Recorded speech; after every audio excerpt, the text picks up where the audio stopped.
Pertandingan Arab Saudi versus Indonesia pada babak ketiga kualifikasi Piala Dunia 2026 digelar di Stadion King Abdullah Sport City Jeddah, Jumat 6 September 2024 dini hari. Pertandingan tersebut berakhir dengan skor imbang 1-1. Gol timnas Indonesia dicetak oleh Ragnar Oratmangun pada menit ke-18. Gol Ragnar Oratmangun berawal dari skema serangan balik. Umpan Witan kepada Ragnar diselesaikan dengan sepakan oleh sang pemain.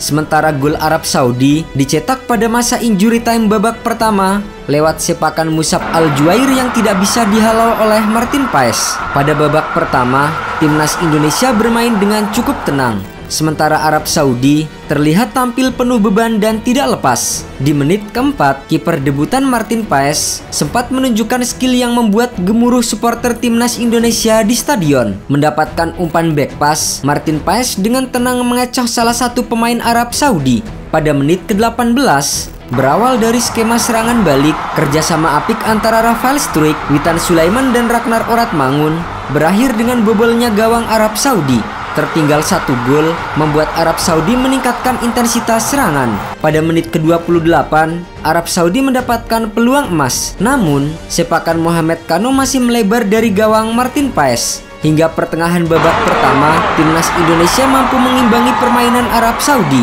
Tim tuan rumah pun kewalahan untuk bisa membongkar pertahanan Jaitzes dan kawan-kawan. Timnas Indonesia hampir menambah keunggulan melalui sebuah serangan balik yang diinisiasi oleh Rafael Struijk di sisi kanan pada menit ke-34. Sayang, Witan Sulaiman gagal menyelesaikan umpan silang dari Rafael Struijk. Arab Saudi kemudian bisa menyamakan kedudukan di masa injury time babak pertama. Musab Al-Juair mencetak gol setelah sepakannya sempat mengenai Calvin Verdong.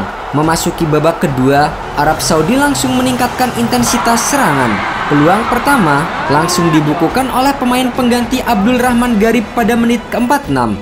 Beruntung, tembakannya masih melambung. Arab Saudi hampir mengancam lagi melalui akselerasi kapten tim Salim Al-Dawsari pada menit ke-60. Beruntung, arah tembakannya masih melambung. Usai momen tersebut, timnas Indonesia mulai menguasai pertandingan. Tim tuan rumah kemudian mendapatkan hadiah penalti pada menit ke-78.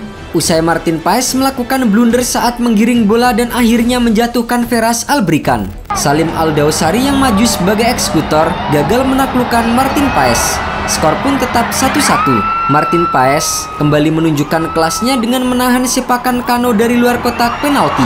Tidak ada gol tambahan di sisa waktu. Timnas Indonesia sukses membawa pulang 1 poin dari Jeddah Arab Saudi. Setelah bertanding melawan Arab Saudi 5 hari berselang, atau tepatnya tanggal 10 September 2024, timnas Indonesia bakal menghadapi Australia di laga ronde ketiga kualifikasi Piala Dunia 2026. Pada pertandingan melawan Arab Saudi kali ini, sorotan tentu tertuju kepada kiper debutan timnas Indonesia Martin Paes. Bagaimana tidak, meski sempat melakukan blunder yang berujung penalti, namun pada akhirnya ia berhasil menepis tembakan penalti dari pemain Arab Saudi Salim Al-Dawsari. Tak hanya itu, ia juga berhasil melakukan beberapa penyelamatan krusial di sepanjang laga.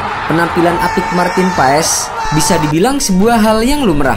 Pasalnya, statistik menunjukkan bahwa ia juga tampil apik ketika berlaga di MLS Amerika Serikat. Martin Paes mempunyai statistik menjanjikan bersama dengan klubnya FC Dallas di MLS musim ini. Pria kelahiran Belanda ini membangun reputasi sebagai salah satu kiper terbaik MLS bersama dengan FC Dallas. Dilansir dari laman MLS, Martin Paes menjadi penjaga gawang dengan penyelamatan terbanyak kedua pada regular season. Kiper dengan tinggi 191 cm itu total melakukan 107 penyelamatan dari 27 laga. Jumlah penyelamatan Martin Paes hanya kalah dari kiper Austin FC Brad Stuver. Brad Stuver mencatatkan 112 penyelamatan di MLS sejauh ini. Martin Paes juga memiliki kemampuan distribusi bola yang cukup baik. Ia mencatatkan akurasi umpan sebesar 77,7%. Hal itu turut ditunjang dengan keberanian Paes keluar dari sarangnya. Pemain 26 tahun tersebut mampu membuat 7 sapuan di MLS musim ini. Selain penampilannya yang apik di atas lapangan hijau, ada satu hal menarik yang dilakukan oleh Martin Paes. Ia terlihat sudah fasih ketika menyanyikan lagu kebangsaan Indonesia Raya. Sebelum pertandingan dimulai, tentu saja ada momen di mana kedua tim sama-sama mendengarkan lagu kebangsaan. Pada momen ini, lagu Indonesia Raya diputar lebih dulu. Semua pemain Indonesia pun kompak menempatkan tangannya di dada. Mereka kemudian terlihat ikut menyanyikan lagu kebangsaan tersebut, termasuk juga Martin Paes. Ia terlihat telah hafal lagu Indonesia Raya dan bernyanyi dengan mata tertutup penuh penghayatan.